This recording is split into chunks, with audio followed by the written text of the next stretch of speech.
አርሰናልን በመሃል ዳኝነት በመሩባቸው 46 የፕሪሚየር ሊግ ጨዋታዎች ለመድፈኞቹ 7 ቀይ ካርዶችን በመምዘዝ ቀዳሚው ዳኛ ናቸው።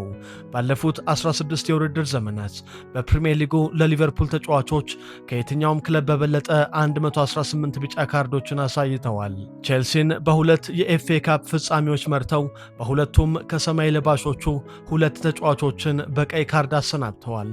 በፕሪሚየር ሊጉ 16 ዓመታትን በዘለቀው ቆይታቸው 560 ጨዋታዎችን ከመሩት ማይክ ዲን እና 462 ጨዋታዎችን ከዳኙት ማርቲን አትኪንሰን ቀጥሎ 432 የሊጉ ጨዋታዎችን በመምራት ሶስተኛው ብዙ ጨዋታ የመሩ የፕሪሚየር ሊጉ አንጋፋ ዳኛ ናቸው። በ2020 የአውሮፓ ዋንጫ ዴንማርክ ከፊንላንድ ሲጫወቱ በድንገት ሜዳ ላይ ተዝለፍልፎ የወደቀው ክርስቲያን ኤሪክሰን የሕክምና እርዳታ እንዲያገኝ በፍጥነት ጨዋታውን ላስቆሙበት ውሳኔያቸው የተደነቁት እንግሊዛዊው የ47 ዓመቱ የመሃል ዳኛ አንቶኒ ቴይለር ከፕሮፌሽናል የዳኝነት ዓለም ራሳቸውን ማግለላቸውን አስታውቀዋል። ሁለት አስርት ዓመታትን በተሻገረው የዳኝነት ሙያቸው 831 ጨዋታዎችን የመሩት አንቶኒ ቴይለር በ2026 ዓለም ዋንጫ ስፔን ከፖርቱጋል ያደረጉትን የጥሎ ማለፍ ጨዋታ በመሃል ዳኝነት መርተው ፊሽካቸውን ሰቅለዋል። የግሬተር ማንቸስተር ተወላጁ አንቶኒ ቴይለር የዳኝነት ዘመናቸው በአይረሴ አወዛጋቢ ውሳኔዎቻቸው የታጀበ ነበር። በ2023 ኒውካስትል ከወልቭስ 2-2 በተለያዩበት ጨዋታ ለኒውካስትል ዩናይትድ ተገቢ ያልሆነ ፍጹም ቅጣት ምት በመስጠታቸው ከፕሪሚየር ሊግ ወደ ቻምፒየንሺፕ ዝቅ ተደርገው የፕሪስተንና ኮቬንትሪን ጨዋታ እንዲመሩ ተደርገዋል። በመስከረም 2024 ደግሞ እንዲህ ሆነ።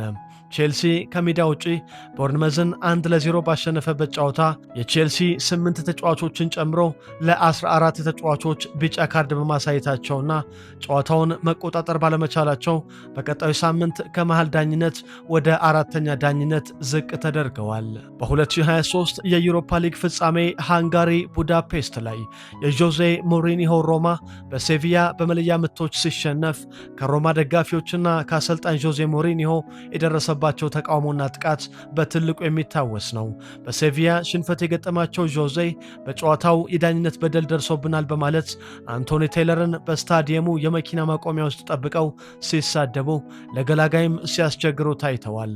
ፖርቱጋላዊ አሰልጣኝ በዳኛው ላይ ላሳዩት ተቃውሞና ለተናገሯቸው አጸያፊ ቃላት የአውሮፓ እግር ኳስ ማህበር የ4 ጨዋታዎች እገዳ ጥሎባቸው ነበር። የሮማ ደጋፊዎች ቡዳፔስት ኤርፖርት ውስጥ ከቤተሰባቸው ጋር የነበሩት አንቶኒ ቴይለር ላይ ያሳዩት ተቃውሞ ጠርሙስና ወንበር እስከ መወርወር የደረሰ የእንግሊዛዊው ዳኛ ደህንነት እንዲጠበቅ የፖሊስ እርዳታም ያስፈለገ ሆኗል። ከእግር ኳስ ዳኝነት ሙያቸው በፊት የማረሚያ ቤት መኮንን የነበሩት አንቶኒ ቴይለር የ2022ና 2026 ዓለም ዋንጫ የ2020ና 2024 የአውሮፓ ዋንጫን ጨምሮ 163 ዓለም አቀፍ ጨዋታዎችን በመሃል ዳኝነት መርተዋል።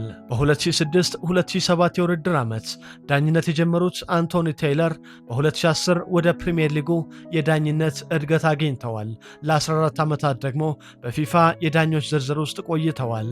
በእንግሊዝ የሊግ ካፕ እና የኤፍኤ ካፕ የፍጻሜ ጨዋታዎችን ደጋግመው የመሩት አንቶኒ ቴይለር በ2024 ሪያል ማድሪድ ከቦሩሲያ ዶርትሙንድ ያደረጉትን የአውሮፓ ቻምፒየንስ ሊግ የፍጻሜ ጨዋታን ጨምሮ የ2020 የአውሮፓ ሱፐር ካፕ፣ የ2022 የፊፋ ክለቦች ዓለም ዋንጫ ጨዋታና የ2021 የአውሮፓ ኔሽንስ ሊግ የፍጻሜ ጨዋታዎችን በመሃል ዳኝነት መርተዋል።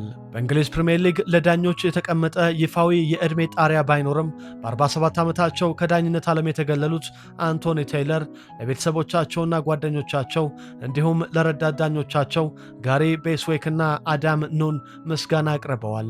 በትልቅ ደረጃ በዳኝነት ማገልገል መቻል ትልቅ ክብር ነው። የሥራው ባህሪ ግን ከፍተኛ ጫና የሚያመጣና በእያንዳንዱ ውሳኔ ትችት የሚያስከትል በመሆኑ ከሙያው ራሴን ለማግለልና ወደ ቀጣዩ የህይወቴ ምዕራፍ ለመሸጋገር ጊዜው አሁን ነው ብለዋል አንቶኒ ቴይለር። በእንግሊዝ 5ኛ ዲቪዚዮን የሚወዳደረው አልትሪንግሃም ቀንደኛ ደጋፊ የሆኑት አንቶኒ ቴይለር በዳኝነት ዘመናቸው 2953 የማስጠንቀቂያ ቢጫ ካርዶች፣ 64 ሁለተኛ ቢጫ ካርዶችና 88 ቀጥታ ቀይ ካርዶችን አሳይተዋል። ተጫዋቾች፣ አሰልጣኞችና ደጋፊዎች ዳኞች በትክክል ካሳለፉት ከ1000 በላይ ውሳኔዎች በበለጠ ከነሱ ክለብ በተቃራኒ የተወሰኑትን ብቻ በሚያስታውሱበት የእግር ኳስ ዳኞች ዓለም ከሁለት አስርት ዓመታት በላይ ከብዙ ጫናዎች ጋር በሚወዱት የእግር ኳስ ሜዳ የቆዩት አንቶኒ ቴይለር በ47 ዓመታቸው ከፕሮፌሽናል የጨዋታ ዳኝነት ራሳቸውን አግልለዋል።